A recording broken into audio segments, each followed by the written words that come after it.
Hey everybody, it's Julie. Welcome to Hello Monday. Today I'm going to be playing with washi tape, and as you can see, I have amassed quite a collection of tape, and I'm probably never going to stop because it is my most favorite embellishment ever in the history of the world. And I love the fact that it comes in so many different colors, so many different patterns. It's repositionable, it's translucent. It's kind of like having a skinny roll of pattern paper that you can kind of see through a little bit. And I just love this stuff, and I use it a lot of different ways on my cards and on my other projects like gift wrap, etc.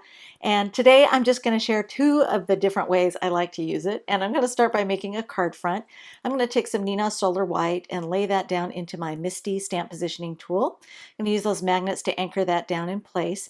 And I'm going to borrow two flowers from the Mondo Peony stamp set from the Essentials by Ellen line. I'm going to position both of them at the same time so I can stamp them both at the same time. And once I'm satisfied with where they're positioned, I can go ahead and close the lid and transfer them so that they're mounted inside the lid. And that plastic stuff you see there is quilter's template. It's a plastic pre-printed grid that quilters use for making their patterns, and I just cut it into strips, different widths to put down in the base of my Misty so that I could have some bumpers there and my paper could be offset. So if I had a stamp I wanted to bleed off the edges of my card front, I had the space to do that and my panel would stay nice and straight. Now, I did not get a complete impression there that first time. I missed a spot.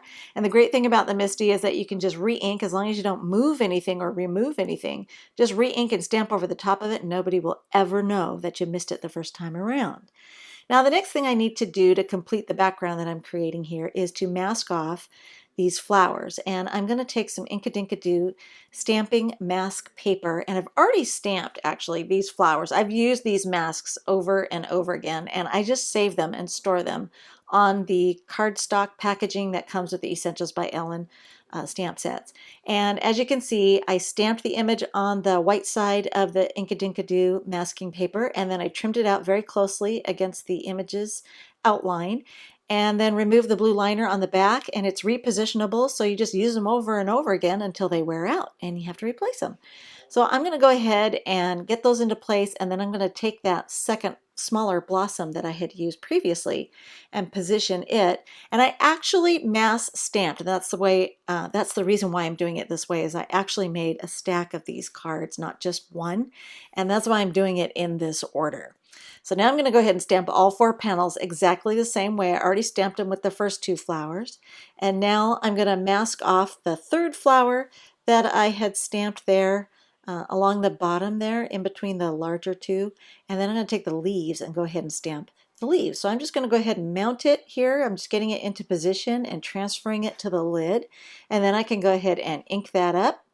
And then when I stamp the leaves over the top, it will look like those leaves are actually in back of those blossoms. So it's going to appear behind them. And I'm going to repeat the same thing. I'm going to move the stamp over there to the lower left corner and repeat that same process so that I have leaves there on the other side, and it's just going to look like they're behind the flowers. So now I can remove the masks and you can see what the whole thing looks like now that it's finished. And I did that to all four panels. So now that I have that done, I decided I wanted to have a simple white greeting, so I'm using the stamp set Lovely, also from the Essentials by Ellen line from our spring release last year. And I'm going to take a couple of the sentiments and just get those mounted to an acrylic block. I'm going to ink up with Versamark and then stamp onto some black cardstock. This is just a scrap that I had, and I prepped it with an anti-static pouch so that I could make sure that there's no residual moisture or oil from my fingertips that's going to cause embossing powder to stick in places that I don't want.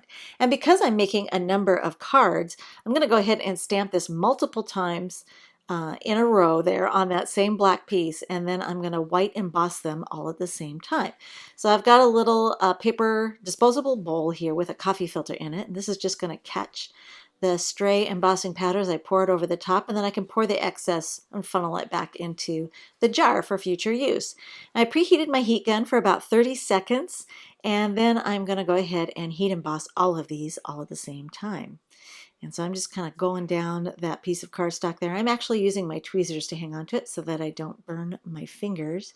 And then once that's done, I'm going to take a Swiffer sheet and just buff off the anti-static powder that was left on the black cardstock, so that will restore the contrast and true black color of the paper. And then I can go ahead and cut those out into little strips and they'll be ready to go.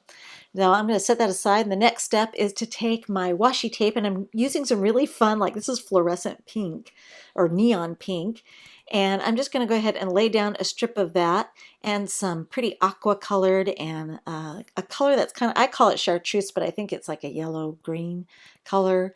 And I'm going to go ahead and lay a strip of that each color down on my cutting mat here, and then I'm going to use my Tim Holtz ruler, which has a metal edge along it, and my craft knife, and I'm just going to cut these strips of washi tape into skinnier strips right there on my cutting mat. And I can also I can make them as wide or as skinny as I want by using the ruler here. But the great thing about using the metal edge ruler is that my craft knife is not going to get caught on the edge and ruin my ruler.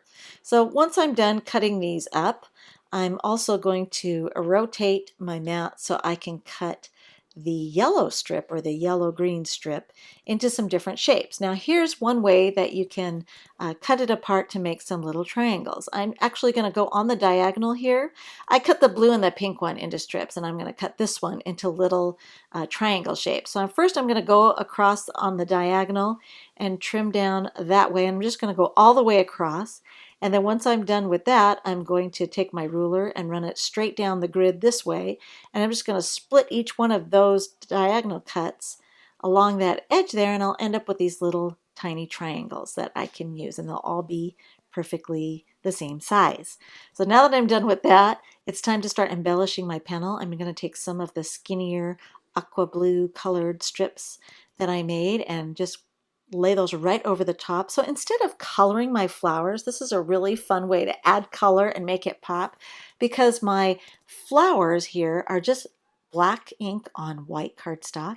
And then when you add these pops of color with the strips of washi tape, it's just going to create a very modern effect. It's very fun, and the images actually do show through the washi tape, so you can see a hint of that showing through, and because it's not completely opaque. Now you could use scrap paper if you wanted to, but I think you get a really cool effect when you use the washi tape because of its translucency.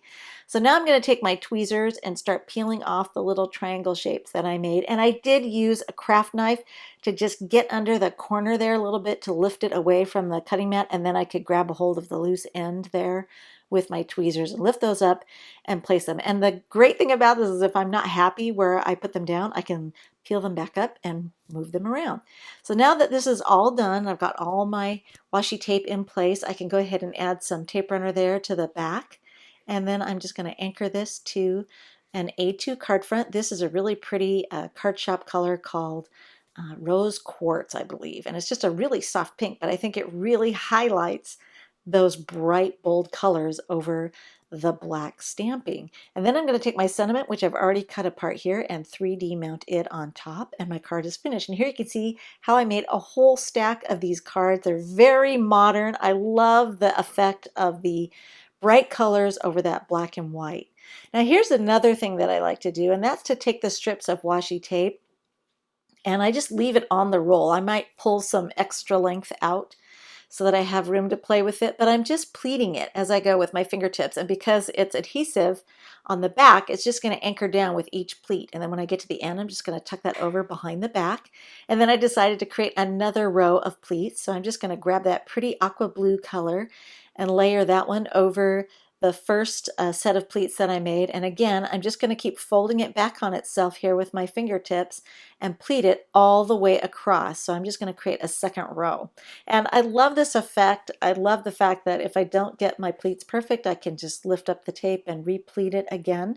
And then once I'm done, I took some more of that neon pink color and just cut it in half so I can have narrower strips. And those are going to anchor down the edge and just conceal the raw edges of my pleated areas. And then I also took the second half of that and put it over the top because I wanted it to be just a little bit more intense and not quite as translucent there. So now it just looks like my card has a little ruffle along the bottom. I love this effect.